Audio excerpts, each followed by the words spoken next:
It was spring, and the little circus train knew it. It was time to take the circus up north so that children in every town and city could see the greatest show on earth. The little circus train had an engine that was glossy black with red smokestacks and shiny red wheels. And every car was a different color with gay painted decorations. It was spring, and when the circus train clanged its bright brass bell, it said, "Spring! Cling, clang! Spring! Cling, clang! I'll carry the circus across the land." There were lions in cages and elephants in big, heavy cars. There was even a golden calliope that played special circus music.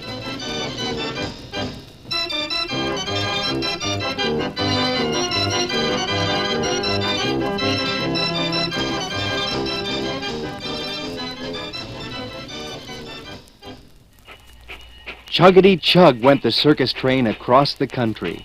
Then, up ahead, the little circus train saw the first town the circus was to play. The red whistle on the engine tooted gaily. The lions all roared. The elephants all trumpeted. The seals barked. The little circus train chugged along the track into the town. "Isn't this exciting?" it thought. "Carrying this wonderful, noisy circus is almost like being the circus myself." In the railroad yard, the train came to a stop. All the circus people piled out of their cars. Big ones, little ones, medium-sized ones were all doing things. The elephants and horses were let out of their cars and began pulling cages and hauling wagons. And before long, there was very little left of the circus train. There it stood, just the engine, some flat platforms on wheels, and a caboose. Now the rest of the circus lined itself up for the parade. The calliope began to play its toodle-dee-doodle-dee-doo music, and the whole parade marched off, leaving the little circus train, or what remained of it, quite deserted. "This is terrible," thought the train. "This is terrible, awful. They have really left me, and now I won't be a part of the circus after all. I won't even get to see the circus." The poor little train tooted its whistle sadly. But nobody heard it, and in every town it was always the same. "I do the hardest work and have none of the fun," thought the little circus train. Then one night, while the train waited sadly in a little town, a gust of wind set its bell ringing. Slowly and softly the bell rocked in the wind, and it said, "Sing, cling, clang, sing, cling, clang. The whistle and I can be the circus band." The little circus train grew so excited at this idea that it gathered all its strength and the little bit of steam left in it. And then it tried to whistle the calliope's circus parade music. But all that came out was a sad little tweet. "Sing, sing, it's spring," clanged the bell as it rocked in the wind. The little circus train tried again. And what do you know? Soft as the calliope when it was blocks away came the whistle. Doodle-dee-doodle-dee-doo, doodle-dee-doodle-dee-doo. "I can do it," thought the train. "Now they will just have to let me be in the circus parade. They'll just have to."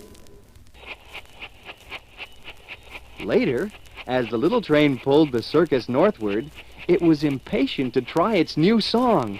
"If the circus boss hears it, he'll just have to let me be in the parade," the train told itself for the umpty-ninth time. It was a very wishy little train. And then, as the circus train approached the next town, a very strange thing happened. Something that had never happened before. There, up ahead on the track, stood a railroad man waving a bright red signal flag. Whoosh! Went the circus train's brakes as it slowed to a stop. Jerk! Rattle! Jerk! Went the cars, slowing down to a stop, too. What's the matter up there? Yelled the circus boss, running up to the engine. What's going on? He asked when he saw the railroad man with the red flag. Can't bring your train into town, The man said. there's no railroad yard here. The circus boss's face grew very red. But what about our parade? He sputtered. We always have a parade up the main street. The railroad man shook his head. Railroad tracks go right spang up the middle of our main street, he said. Can't have a parade on the railroad tracks, you know. The circus boss just stood there saying, But, while the man with the red flag shook his head. And now the little circus train had the happiest thought of its life. Suppose it carried the circus parade on the railroad tracks right spang up the middle of the main street. That would fix everything, and then at last it would have a chance to be in a circus parade. Now was the time to show the circus boss what it could do. So the whistle and the bell played their music as loud as they could. Toodle-dee-cling, toodle-dee-clang, toodle-dee-doodle-dee twerkus. I'll pull the train, cling, through the town, clang. That will be the parade of the circus. The circus boss jumped into the air and clapped his hands. That's it, He cried. We'll do the parade right on the circus train. We'll go right through the town and then unload on the other side. Okay? The signalman nodded his head and waved the train on with his red flag. And that's how the little circus train came to lead the parade through the town of Centerville. Proudly it chugged along the tracks, spang up the middle of Main Street. Its whistle played the toodle-dee-doodle-dee-doo circus music, while its bell cling-clanged merrily. The elephants didn't have to push or pull anything, so they waved flags in their long trunks. The lions roared, and all the animals joined in. But most marvelous of all was the little circus train itself. Right up the tracks in the middle of the main street, the little circus train chugged, moving slowly so that everyone could see and hear the whole wonderful parade. And the little train's bell and whistle sang, Toodle-dee-cling, toodle-dee-clang, toodle-dee-doodle-dee twerkus. Look at me cling, look at me clang. I'm leading the parade of the circus. and like a great white banner overhead, its smoke puffed out in fat, fluffy letters, the greatest parade on earth.